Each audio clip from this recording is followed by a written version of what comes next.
know and love come to you like the sound of equipment being thrown from a moving van, the sound of dead cell phones and oil rigs, the sound of empty parking lots and school buses.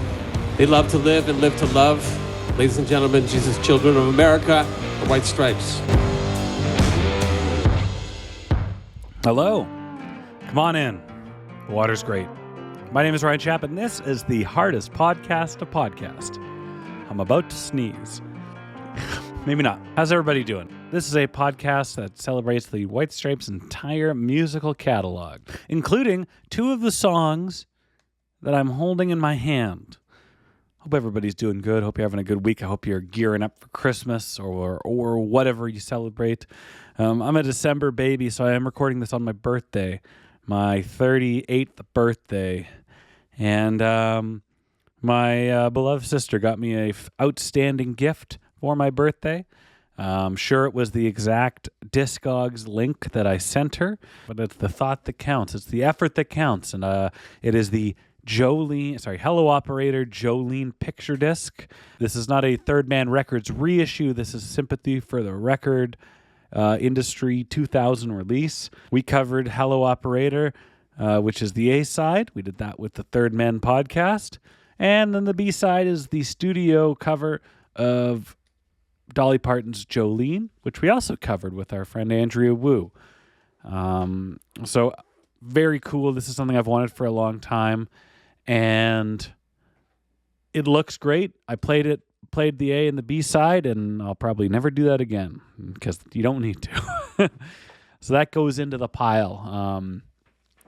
Starting in as soon as I started liking this band, I was buying stuff off eBay, singles. The first one I bought was The Big Three Killed My Baby, and that just opened up the floodgates. So slowly building my way up. One of the 15 hand-painted by Jack and Meg copies of Lafayette Blues, the double B-side, but we're a long ways away.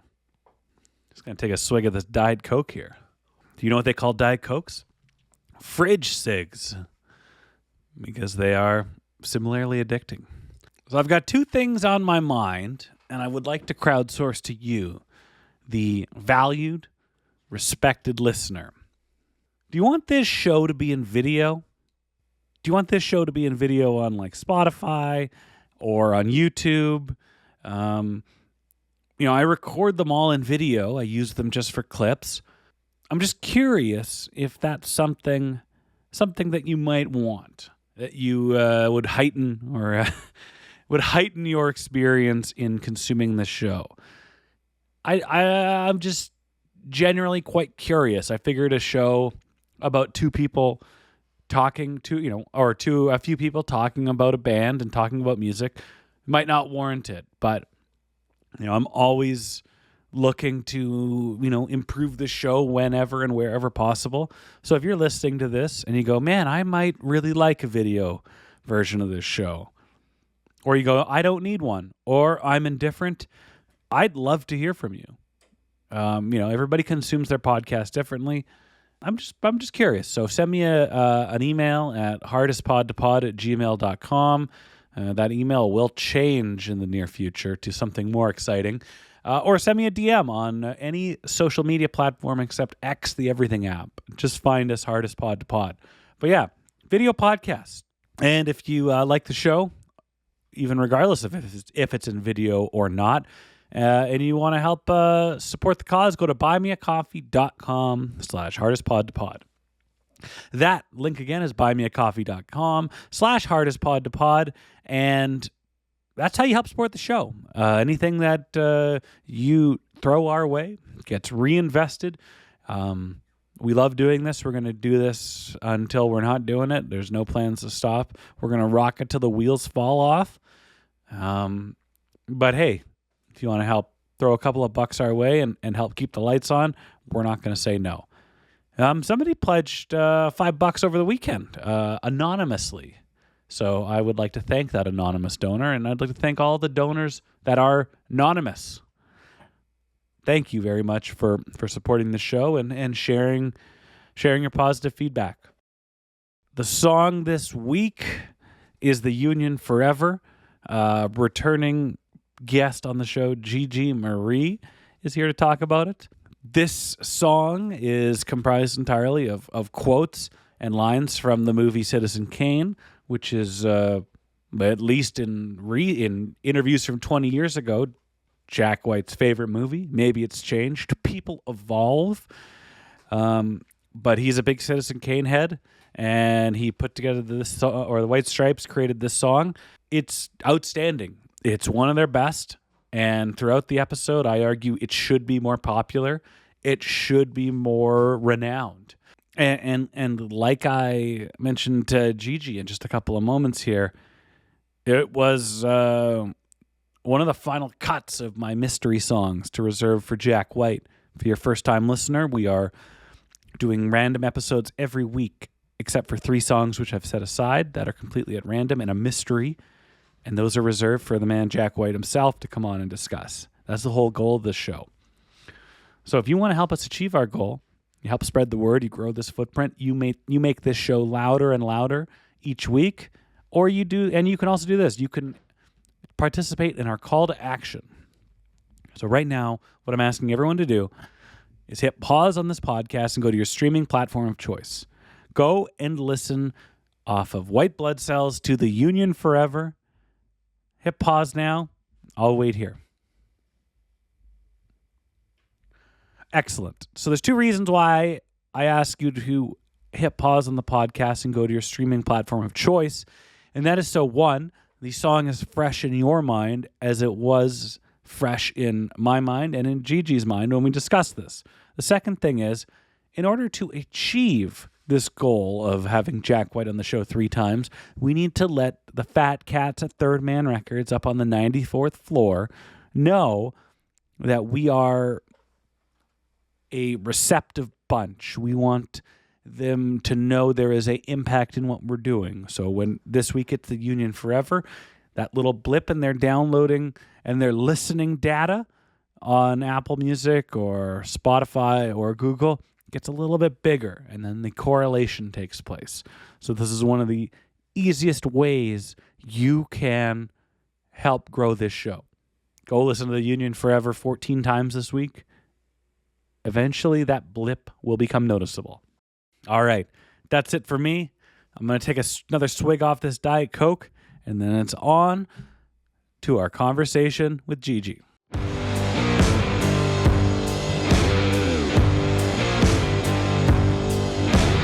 Our guest this week, a returning guest, is an excellent indie and alt-rock artist out of Washington, D.C. Her latest release, An Evening of Monsters Peace Theater, is now available, and you can catch them performing in the D.C. area at Jam and Java on December 20th. She is Gigi Marie. Gigi, how are you doing tonight? I'm doing awesome, Ryan. Thank you. How are you? I'm great. A busy few days at work, but I can tell you one thing I was not dreading was catching up with you again and discussing all things Jack and Meg. Do my eyes deceive me? Are you wearing a Third Man Records shirt? I may just be doing that. Yep, I am. Listen, I spent a lot of time in that store. About 2 years ago, I made the pilgrimage with my family, and I think I looked at every item in there and weighed the pros and cons of how much is too much to spend, and that shirt almost made it back. But right, I mean, I think it's the 10-year anniversary of the Cass Corridor opening. Is that what I read recently? Yeah. So, yay, Third Man! Thank you for being amazing. Yeah. Yes. I think there's something so humble about, Jack talked about starting Third Man, and right when the White Stripes were on hiatus, he's like, yeah, I just found a spot that I could store gear and whatnot in like a less, not the nicest part of town. And then maybe if somebody had the inclination, they would come and knock on the door to buy a 45. And I think he underestimated that just a scooch. Yeah, that's just the beautiful kismet of, it seems, everything that Jack and Meg have done, right? It's Oh, just, it starts out with this one idea and then the snowball effect. It's just incredible. it also And here they are. yeah, and here we are, yeah, Yeah. and like yeah, it really attracts the same. I'm not gonna say the same type of people, but I'd say the people that kind of make the trip to to a Third Man storefront. Um, Seems like there's a lot of shared passion, a shared enthusiasm in not just like, oh, I only, just an outlook. Like there was this, we asked this random guy to take photos and wound up speaking with him for 10 minutes about records and where in town to buy stuff. And like, just, I had very positive encounters in my time there, and it just leaves you feeling good. Oh, that's lovely. Yes, definitely a bunch of kindred souls for sure. Yeah. So the song we're talking about this week is "The Union Forever," and what I love is that you proactively reached out to me originally and said, if you ever need somebody to discuss White Moon, that's my that's my ride or die. And I'm like, let's go for it. Like, this is an enthusiastic person that's like laser focused. I want to talk about this song. You didn't give me 15. I'm like, I'm gonna trust somebody's enthusiasm. two Thank you. 2 weeks ago, we do This Protector, and you reach out and say, oh, that's number 2 of my big 3. And Yeah. much like I have my secret 3 on this podcast, you have your top 3, and you go and tell me, well, and you allude to it. So into the DMs I go, and you mentioned that it's the Union Forever, and I got to tell you, this was like the last song to make the cut that didn't make the cut on my secret songs for Jack White, because I think it is so integral. It's such a perfect encapsulation of everything about this band. And I'm like, and I'm going to pump your tires. Well, if I'm not going to talk about the Union Forever with Jack, I'm going to do it with Gigi.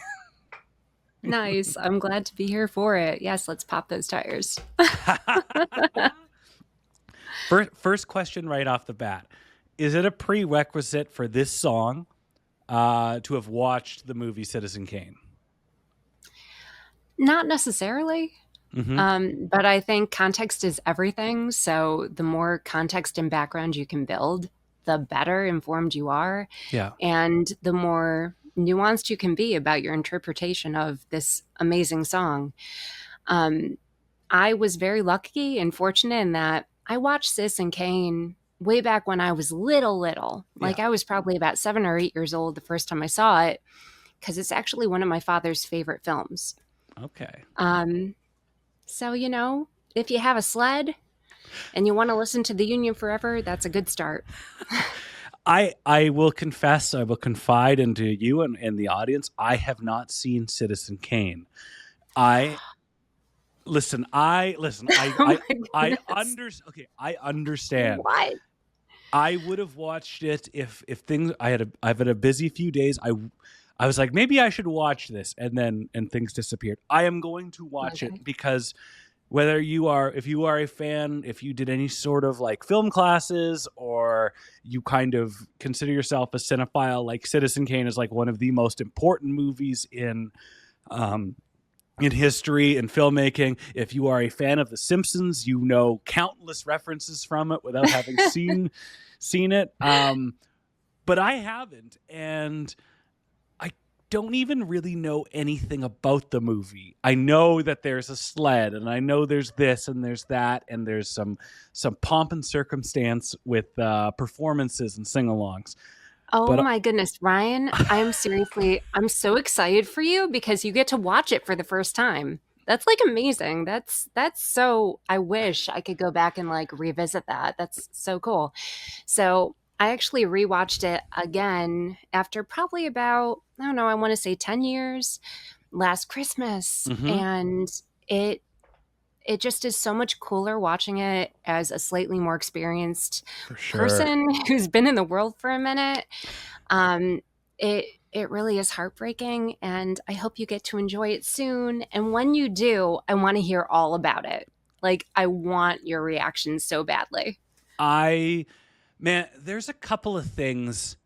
Like, I don't know if you're the same way, interject, but like there's a couple pieces of art that I like, well-renowned pieces of art, like film and music, where I'm like, I've never listened to that or seen that. I know it's really good. I know the reviews are accurate, and I'm just kind of like pumping my brakes on it. I had never listened to the full Fuji's album, The Score, and I'm like, I Oh, know it's wow. good. Yeah. I know it's going to be amazing. And I just like kept putting it off. And about a year and a half ago, I'm like, I think it's time. And I'm like, well, like before it's done, I'm like, well, I'm buying that on vinyl, or the movie Fargo. I'd not seen it until like maybe a handful of years ago. And I'm like, well, this is a movie I don't want to fade to black. It's too good. It's too special.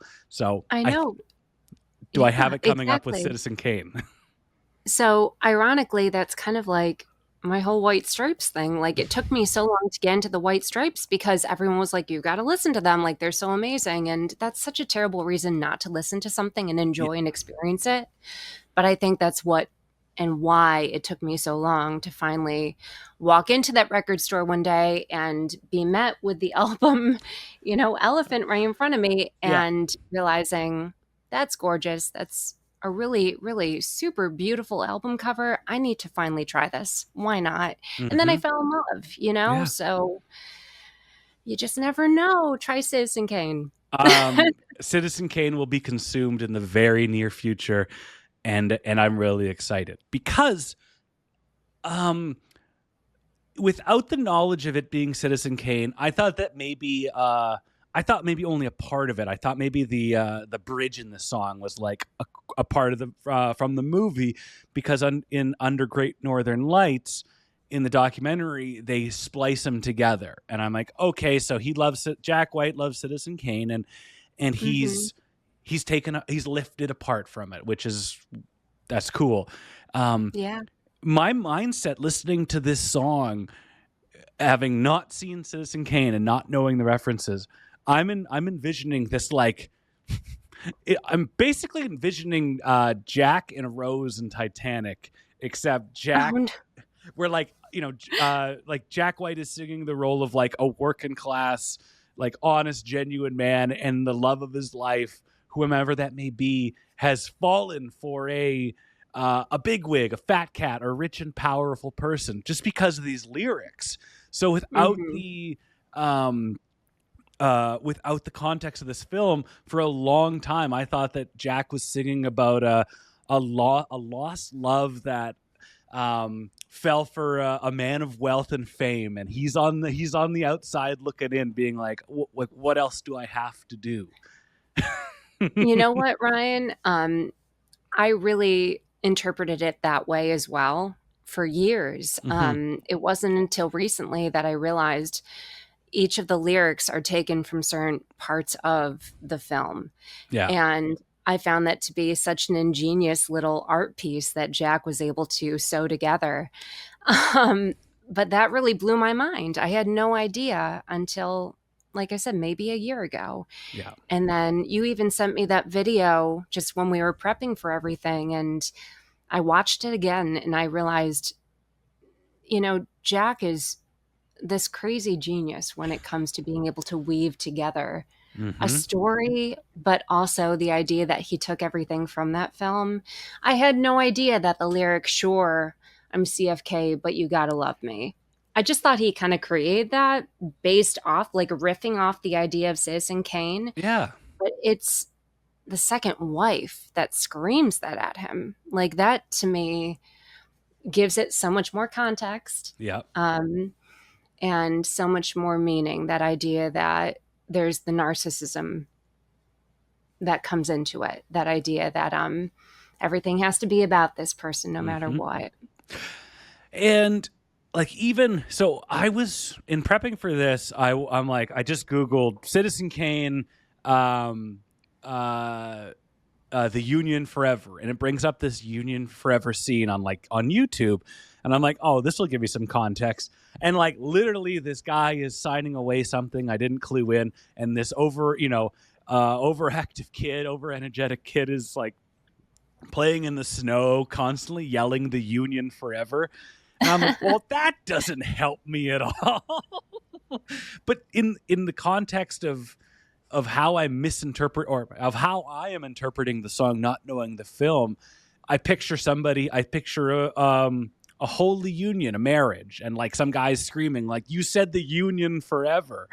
And like even just so early on in this conversation, I'm going, well, that's exactly what good art is supposed to do. It's supposed to be interpreted not one way, but as many ways as one can see fit. And like, the more I kept listening to the lyrics, and like after, I think I'm gonna have my mind blown after the movie, because Jack had said in an interview that he basically was playing guitar and he had kind of shouted out a quote from the movie, and he's like, well, that sounds kind of cool. And then he just started going through the movie and writing down what would sound cool in a song. And with like, it makes me so excited to watch this movie, because I'm like, these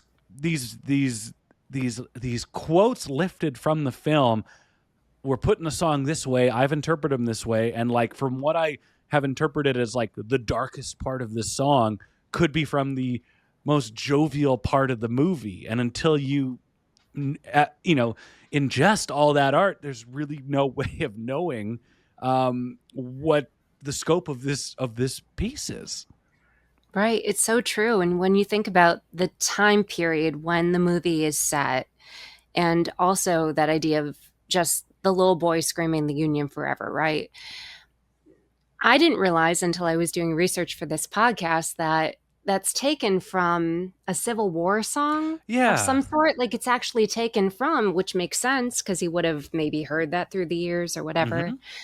But then considering that side of things, right? The idea that we're talking about the country, and a country that's still sort of coming back from almost being broken apart. So much so that it's now become a bit of fantasy play for a child, just, throwing snowballs. I found that very interesting. Yes. The Union forever, because originally, Ryan, I also thought it was just about feeling brokenhearted and bitter over the dissolution of a marriage or whatever. Like, I made it way too simplistic, but I'm sorry, Mr. White. It's way more nuanced, and I now understand. Listen, we just want to take some time to apologize. We Yes. didn't know. Now we know. So the whole song is lyrics from Citizen Kane, which Jack has quoted many times, that it's his favorite film, and he's a bit of, he's a movie guy. He's a film nerd. He was in the he's somebody that enjoys getting in front of the camera, and he's had a couple of those kind of indie roles in Detroit in the 90s.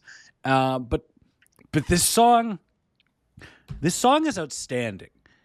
This song is beyond good. I think of when Dead Leaves in the Dirty Ground was written in like 97 or 98, and a version was recorded for the debut album. That song was too good for that band at that time, in that kind of cluster muck of countless different songs. Like, we all love that album, but like Dead Leaves would have, it's not a bad thing, but it's not bad. It wouldn't have been bad, but it's great that they kept it a little bit later as they kind of refined their approach to art. If the Union Forever was on, let's say, I started thinking like, well, what if it was on To Style or To Still? What if it was on Elephant or Get Behind Me, Satan? But they have too many good songs and too many big singles that I'm like, well, if like Union, this song should have been a single. This song should be way more popular than it is. And I don't know about you.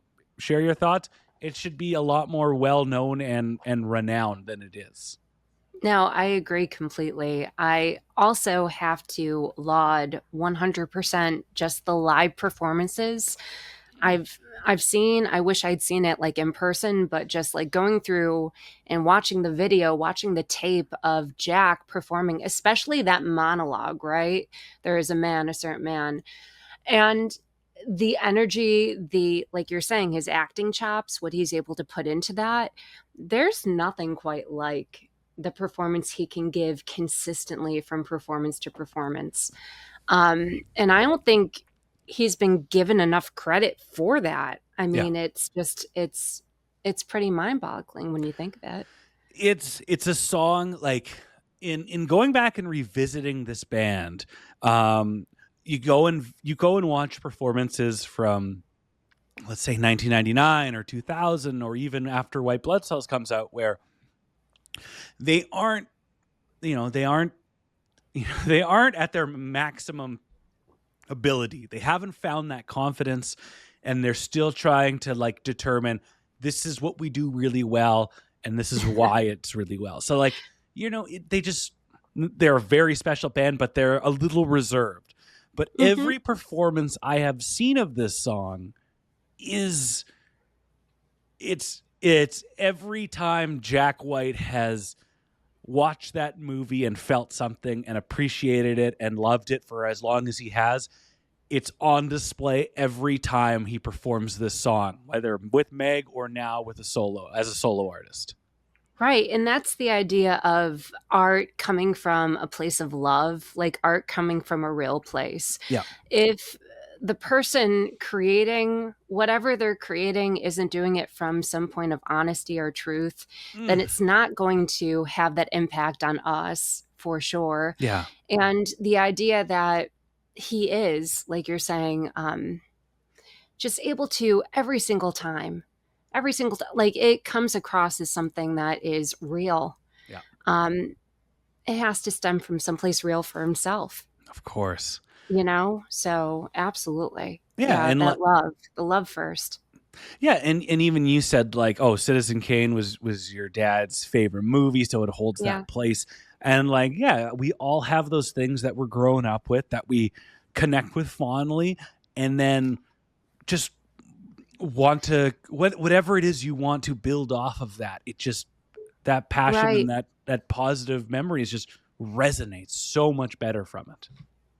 Yeah. I mean, it's just, I wonder, like, because I was thinking about the idea of why it's a favorite movie for some people.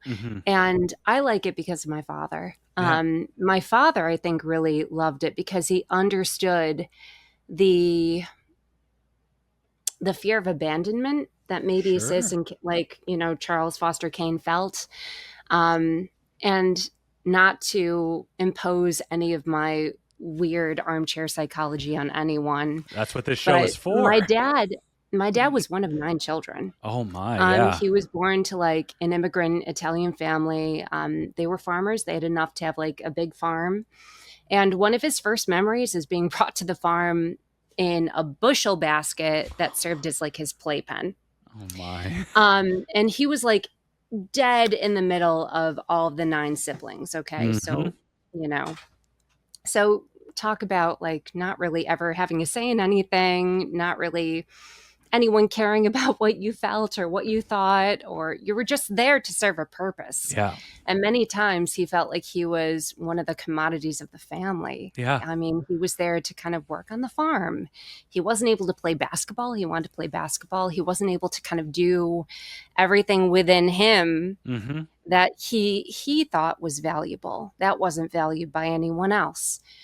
And I don't know if one day he found his home with maybe my mother, because it's kind of this sweet thing where I always saw it growing up, but people would always say, when they were out, they were like newlyweds. Yeah. And I kind of wonder if like even though he loves Citizen Kane so much, right?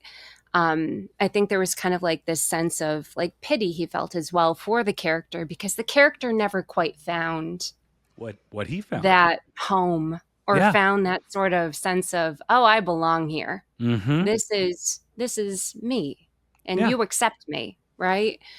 So I don't know. I don't know if Jack ever feels any of that. I don't know. Well, first off, I love the armchair therapist session, and it's very special to kind of, learn about. We're all talking about something we're similarly passionate about, and to kind of get a little more insight into, where we all come from. I thoroughly enjoyed that, so thank you for sharing that. But Of course. your dad, like, was like a middle child in those 9? Yeah. Yeah. Well, Mm-hmm. like Jack is the youngest of over 10. I can't remember the exact number, if it's like 13 or something, but like he's the youngest. So it's like the oldest gets all the attention and all the responsibilities, and the youngest, they're just like, you know what? We've done this enough. Just you get all the attention, but we're not really like, it's not, whatever we try to impose on you is only going to go so far. We have 12 other examples of this. So, so he probably didn't feel that way, but like the sense of the way that your dad felt about being a commodity, I couldn't even imagine. Like, I'm lucky to only have one sibling, and I made sure to take all the attention and all the glory and all the spotlights, because that's what that's just who I am. All right. But circling back, you mentioned a great point about like the passion of these live performances and like how it has to come from somewhere, and through some fondness of this movie or some fondness for this song, like he leaves it all out there. And as you were talking about that, it made me think of when I saw Paul McCartney with my dad. Like, this is like 13 years ago now, when he was just like kind of old. I love Paul McCartney, but he's pretty old now. And I've never been the biggest fan of Maybe I'm Amazed. Oh, yeah. It's a beautiful, like, I just a little close-minded, but when you kind of learn that song is about Linda, and when he performs it live, it's like, it is his nightly tribute to his late wife. No matter, that's beautiful. I didn't know that. That's beautiful. And like, no matter how good any other song that he performed that night was, Maybe I'm Amazed blew it out of the water. And it's just, it's him on piano, whatever he had in his lungs, whatever he had in his vocal cords was left himself in that song. So he's just like Citizen Kane, the Union Forever is kind of just like such a special song that comes from a special place, and I've never seen an underwhelming performance of it. I've seen Jack White perform and phone it in, whether from injury or exhaustion or just a bad night with the White Stripes, but sure, that song never wavers. It is so important. It just feels so important to him and the band, and it's always delivered. Absolutely. Yeah, I noticed that. And even the more recent performances, the No Name performance from, oh gosh, when was that? In the last couple months, The like Masonic it was Temple one. Oh yeah. So we're freeform jazzing it. So like, no, that's fine, because we're just flowing. The Union Forever was first performed. It was played 129 times, which is the 27th most overall for the White Stripes. They first played it on the Distill tour in Baltimore on June 7th, and they last played it. Baltimore. Yeah. All right, Maryland area, DMV area. We got this. Yeah. Well, the Auto Bar in Baltimore got the Union Forever in the year 2001, and 6 years later, it was performed for the last time by the White Stripes in their third last show in North Myrtle Beach. But the curious thing about this is, it's taken on a new life, because Jack White, post White Stripes, during the White Stripes, there was a lot of Tesla imagery and comments about that. If you've seen Coffee and Cigarettes, it's all about his Tesla coil. It's all about Nikola Tesla. And it was not a secret that Jack loved what the Tesla Motor Company was doing. He owned the first. He was very supportive. I mean, Yep. it seemed like a super cool thing at first. Yeah. Mm. He performed on, I think it was on the Boarding House Reach tour. He did a private concert at the Tesla factory for employees at in California. And like, Oh, wow. Okay. yeah, and he had like, I don't know if they were BFFs, but he had he had a respect for Elon Musk and some type of, they had met, he showed him around Tesla factories together. So he had a respect for him, and he really respected what he was doing because he respected Nikola Tesla. Yeah. We all know what happened. Yes. A crazy man recruited another crazy man, and they tried to out crazy one another, and then they combusted into a ball of crazy flames. But as a solo artist, Jack White played the Union Forever once in Poland, which is where where one side of his family is from, in 2014. That song goes to sit on the shelf for 11 years.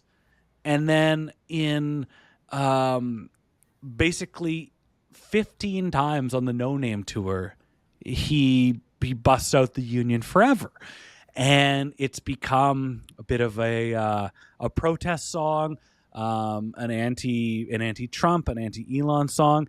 And it's gone on to take a whole new life of its own, kind of like how Corporation did as a solo artist. But like, he's taking the Union Forever, a song that he's messaging that he's incredibly passionate about, and he's adding in, hey, I have a lot of problems, and I do not see eye to eye with these people, and you're going to hear about it.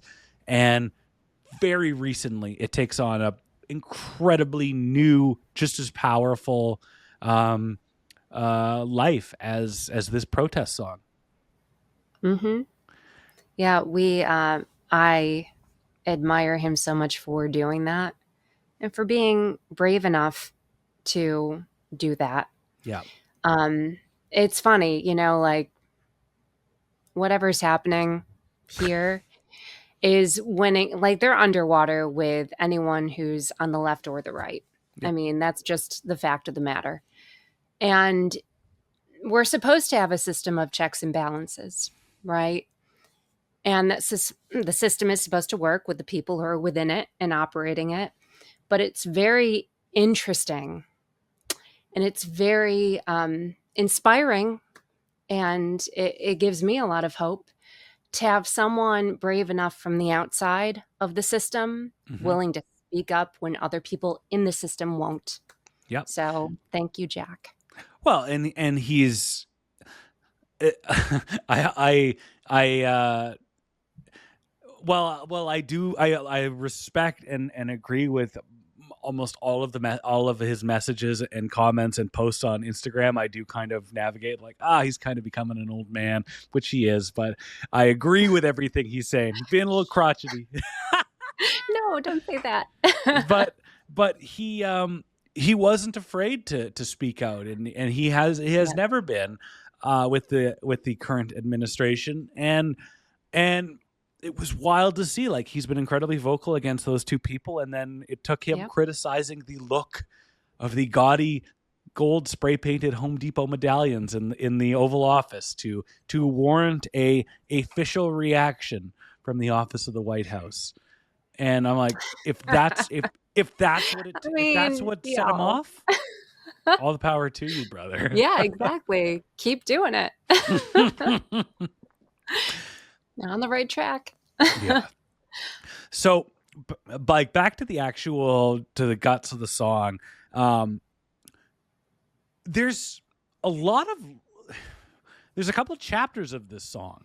It's one of the more dynamic White Stripes songs in that, you have a very ominous, kind of disturbing intro to it. You have this blood-curdling chorus that really just paints a picture of just hopelessness. You've got Meg doing fills that only Meg can do, which I love. And I know, I love her so much.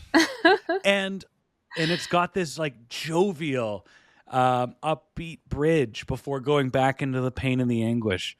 Tell me your thoughts on just the journey that you go on with this song from start to finish.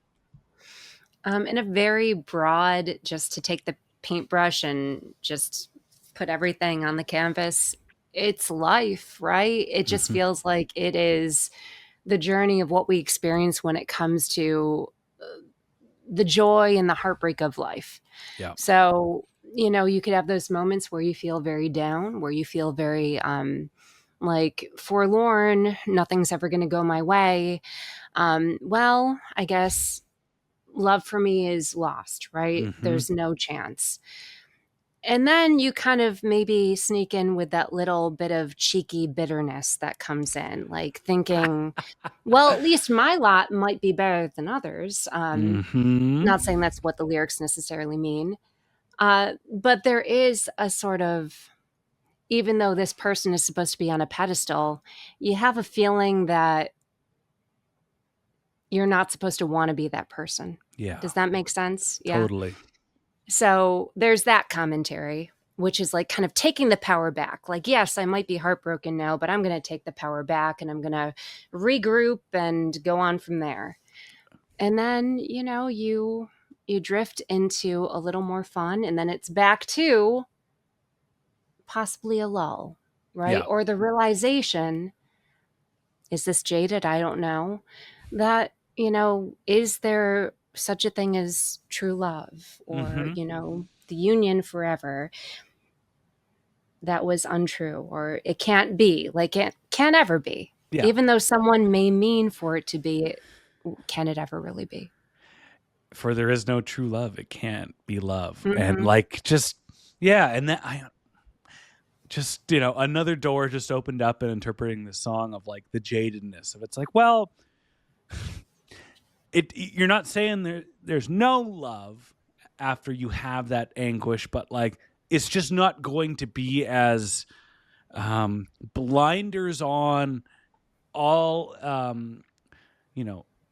as defined as it is. You're never going to find that. You're going to get older and more experienced, and you're going to realize it's not going to be, you hope it is, but really, really, really, really good is just really good too. Absolutely. Right. So, kind of not settling in necessarily, but bracing yourself for the reality of what might be coming your way. Some anticipation. Yes. And also, once again, going back to time and just intention, the intention of a person and a moment. Yeah. Moments pass. The intention that was once there may not necessarily hold out. It may not remain. Do you hold that against the person? Do you, are you constantly crucifying them for not wanting to continue maintaining that dynamic with you? So I just wonder, like, is it more just realizing that people are allowed to change? Yeah. People are allowed to change. You yourself are also allowed to change, and you can have the big pile of bitterness rocks over your shoulder that hurt you just as much as you hope to hurt somebody else with them, or you just kind of maybe they just did something kind of dumb and I reacted kind of dumb as well, and the best decisions weren't made, and those things kind of happen, and let's try and revisit things with a clearer head and more mature eyes. And chances are, with those mature eyes, not jadedness, but anticipation, well, we'll try to find something else. Yeah, just kind of preparing yourself, but also, kind of going back to what you were talking about with Jack becoming more vocal, politically. And also the original, I guess, where the line was pulled from in Citizen Kane with the little boy version of Charles Foster Kane throwing the snowball and, saying Union forever. And that hearkening back to a Civil War lyric, something having to do with the Civil War ballad. And now it becoming a song of protest, Yeah. right? It's like this weird, cool, full circle moment that how could anyone have ever guessed is happening? Yeah. It's one of those magical things, right? And that's, it's happened on the largest scale possible with Seven Nation Army, where the song gets taken into whatever direction it Yeah. gets taken into. With the Union Forever, you have a song based on a movie that profiled some, from what I've read, because I haven't watched the movie yet, but it's a film of issues with how things were done, and ethics, and what's right and what's wrong, and it makes it the perfect protest song. And we can't all put out Fortunate Son in 1969 and be like, well, we've done it, we've got the protest song for the rest of our lives. Some take shape through hindsight, experiences, and just time. Right. And that's really the magic of songs, how they transform through time and through generations and experience, and how they can be readopted in so many different fashions, reinterpreted. So I'm really excited to see the evolution of these White Stripes songs as he continues to perform them, as other people perform them. It's really beautiful to see. I mean, I couldn't agree more. And we're fresh off the heels of watching Eminem do a mashup with Till I Collapse over Hello Operator. And you're like, well, I didn't know. How Oh are my you goodness. How are you do that? Am I the first one talking to you about this, Ryan? I talked to somebody. Oh, the last episode we talked about it briefly. Okay.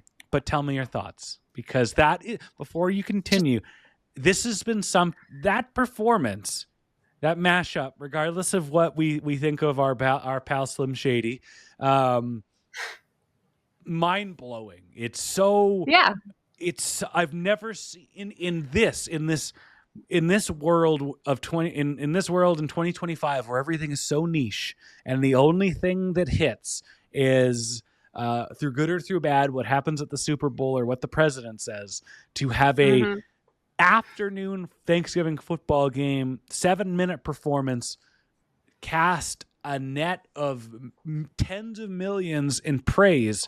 I had no idea that could happen anymore, and it was our boy Jack. Tell me your thoughts. It was Jack and it was Eminem, right? Yeah. So thank you, Marshall Mathers. The two of them, how proud have they made Detroit? Like, how cool is that? Yeah. So talking about the soul of the artist, right? Talking about being honest and, not being liked necessarily because you're willing to be honest. Those are two guys who are willing to say whatever they want to say, no matter what anyone's going to think or say to them. Yeah. So to have the both of them up there just bearing their souls like that, heck yeah. It was incredible. It was mind blowing. It was the perfect moment for it, because I think people need something a little bit rough around the edges. I think, people need something real. Yeah. Everything is so polished these days. Everything is so.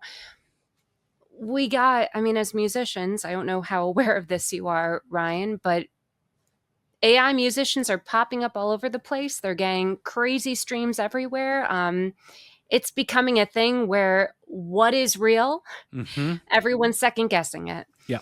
So to see two true artists on stage like that, spouting nothing but truth. Yeah. Whether you want to hear it or not, that's what we need. We need more of that. And I think the country, we're ready for it. Like, that's what we need. It's a balm for all the stuff that's going on. Yeah. And you hit the nail on the head perfectly of what is true art and what is coming from the inevitable end of the world. To see, like, we're at a place now where I'm watching them perform and I go, oh, they're all like, that is a band performing. Everything Yeah. is mic'd up. They are, they are playing music live and as it happens. And just, we're at a place now where that gave me like chills. I'm like, oh, like they're going to play this song at the speed and the style and the aggressiveness that they want to. And obviously you have to, like, hip hop is a little different and it's a little more of a different beast. And there's probably some structure and some pre-recorded elements they worked in with Hello Operator Until I Collapse. But like, they're still playing it. There was no, until I'm proven wrong, I didn't see Patrick Keeler like miming the drums. Like, that was a real, authentic performance of art, and it's everything we need in this day and age. Yes, absolutely. We need so much. Keep going, guys. Just all of you, keep going. We love you. Could not agree more. Let's talk about in 2003, after the White Stripes got kind of big. There was rumblings that Warner Brothers might sue them or issue a copyright infringement suit over the Union Forever. You are an artist. You are a working artist. Who would they have? Would they have a case in the of lifting? Not, I could understand them if they use sound bites from the film, but to lift elements from the script, was there? What are your thoughts on the idea of an infringement lawsuit happening for the way they did it? Well, I mean, there's such a thing. I don't know if it will fall under this category, but you can sample something and then you can also like interpolate a track or, someone else's song or a movie or whatever it is, right? So in my humble opinion, I think this is just interpolating Citizen Kane and taking, just glimpses and a little bit, just skimming from the top and being inspired by. I know that the song isn't technically parody, right? Yeah. But parody also could be another legal element to consider, right? For sure. And parody isn't illegal. So the White Stripes could argue that too. Yeah. So between the parody and the interpolation, I think any judge in their right mind and who loves art and music and wants all artists to be free and creative and wonderful would say not guilty. Yeah. And that's exactly why this, somebody from Warner Brothers was quoted in a Rolling Stone article, and that's seemingly where it left. But it opens up a unique question of a unique conversation of where is that line? Let's discuss a couple of reviews. Our good friends at Pitchfork, they loved this album as they did because it blew up. They gave it a 9 out of 10. And they said this about The Union Forever. Indeed, many of the songs admit that love is lost. On The Union Forever, Jack White mourns, "It can't be love because there is no love," or true love. The song is a riff on Citizen Kane, including a strange breakdown with sampled dialogue from the film. Here, the White Stripes are the most experimental they get, which is to say, not very. Though the song reminds me of the ragged power of royal trucks without the pointless artiness. What are your thoughts on that's as experimental as they get, but not, which is not very? I don't know. I'm trying to keep peace with everyone. I think the White Stripes were incredibly experimental with The Union Forever. If they want to say, if they mean not very for their experimentalism, maybe they are considering the White Stripes just to be experimental in general. Absolutely. So it's maybe not a break from the norm. Backhanded compliment, right? Absolutely. Pitchfork, we love you. Yeah. I think it definitely it's funny because it's experimental as soon as you do research into it, and then it becomes experimental, because until you know that those are, an entire song of dialogue lifted from one of the most famous and most important films of American filmmaking. Like, you're just kind of thinking, like I said off the top, like, oh man, he's lost his gal and he's really hopeless about it. But Right. Yes. yeah. I mean, I wonder if that person writing the review had any clue as to just how interesting it was how Jack was able to piece everything together. Well, and they clearly didn't, because they're just talking about the bridge of the song, which is incredibly, that is probably one of the more experimental parts of this song, because it kind of comes out of nowhere. It's a little challenging to understand what the narrator's trying to say, and how this all falls into the theme of it can't be love because there is no true love. Rolling Stone, they what did they say on here? They called it creepy and prowling. And Enemy, they gave White Blood Cells an 8 out of 10. And they said this of the Union Forever. While the Union Forever is threaded with the deft guitar logic of the Animals, this is the House of the Rising Stars. The lyrics are great. That's got to be a typo. I don't know what they're trying to say with that there. That was a copy paste. We're gonna pretend we don't know what that is. The lyrics are great. The attitude unmistakable. What would I have liked to be everything you hate? Yelps Jack, while the Latinate lurch of I think I smell a rat. Hints at a moral fiber. Limp Bizkit would do well to observe. Well, they're not wrong there. Naughty boys. So it's so interesting, right? Because I didn't know until like a year ago that everything was taken from different parts of the film. That one line, "What would I have liked to be? Yeah. What would you have liked to be?" is said by I think it's like a banker, one of the financiers to Charles Foster Kane. And Charles Foster Kane responds, "Everything you hate." Oh. So when you think about that, right, does that kind of turn a little bit of the song on its head? Like, who are we sympathizing with, Jack? That's what I want to know. I absolutely agree. And that's what just makes this song, like, use whatever cliche you want, but it's like, it's an evergreen song. And the more you learn about it, the more you appreciate it, the more time goes by, and the more forms it takes live, or forms it takes, becoming, re-entering into society, the more special it gets. And yeah, I really love this song. And musically, it's such a good encapsulation of what the White Stripes do very well. And there was only 3 singles off of White Blood Cells. There was Fell in Love with a Girl, Dead Leaves, and Hotel Yorba, not in that order. It's a shame that they had Elephant in the can and ready to go.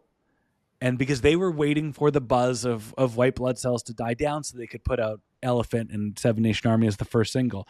Because if it was a little more, I don't know, I wish this was a single. And I think if this song was one of those well-known, like, not every White Stripe single lives in our world like the other. Like There's No Home for You Here was a random fifth single off of Elephant. But I think that if they made a fourth single off of White Blood Cells and the Union Forever, this song would be much, much, much, much bigger and much more renowned than it is today. And I think it's a crime that Elephant was too good and too ready, because they could have really made some noise with this song. I know, I agree. And I think it's a crime you have not seen Citizen Kane yet. I want to hear as soon as you've seen it, and I want to know your opinion on the cockatiel scene. Just bang.